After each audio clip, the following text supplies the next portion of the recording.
I was born and raised in a church. I grew up in the church with my parents because both of my parents are pastors. I guess, always known as a preacher kid, but in the same sense, I was looked over a lot. But also growing in the church, I've always known Christ, but I didn't really begin to follow him. With my nieces and my nephews and my little sister, we all came to know Christ at an early age, but we didn't begin to follow him really, I guess, until we were like in high school, into our later days. 10th grade years, I guess, really when I almost idolized my relationship with this one girl. We dated for about 2 years, from the beginning of 10th grade to 11th grade, and we would go to her sister's house, and we would just stay together. We'd stay together all day, and we would hang out. And then it came to the point where it was just me and her were alone. And that summer was when I lost my virginity to her. And things were fine. We would have sex.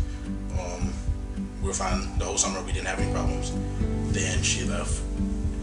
And I guess mid-November, when things just really started to get bad, because after we had sex, it honestly ruined the relationship, and things just really went downhill from there. And something just came over me and was like, check her Facebook. And I ended up getting on her Facebook, and I went through her messages, and I found out that she was talking, I stopped counting, about 10 guys, but she was talking at least 10 guys. The ages ranged from 15, 16 to one dude that was 23, at least 23. It might have been someone older than that. And she was calling him boo, babe, and that really hurt me. And after that, we broke up, and I guess that was when my life really just went downhill.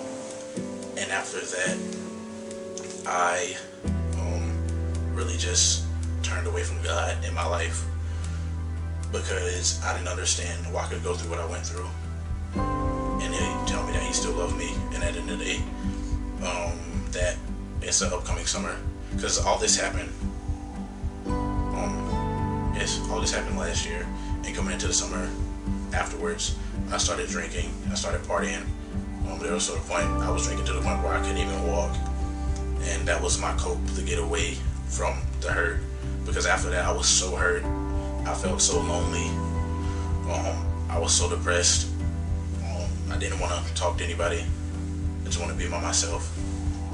And I just really turned away from all my friends and God. And I remember talking to Eric and really just kind of opened up with him. And he invited me to Crosswild. And I've always really known God, but I guess I didn't really decide to follow God until after Crosswild, almost, because I realized how broken I was at Crosswild. And then I guess within a month or so afterwards, I really just decided to follow God, because I just opened my eyes up to him again and decided to listen to what he was telling me. I've been blessed in so many ways, from new friends and those friends that I would hang out with and get drunk with. I talk to them every once in a while, but it's not the same hanging out with them. It's almost awkward for them because they see a new light in me. It just amazes me how good God is and how he can put you through so much pain. But at the end of the day, when you really look up to him and he answers you, you know that it was all worth it.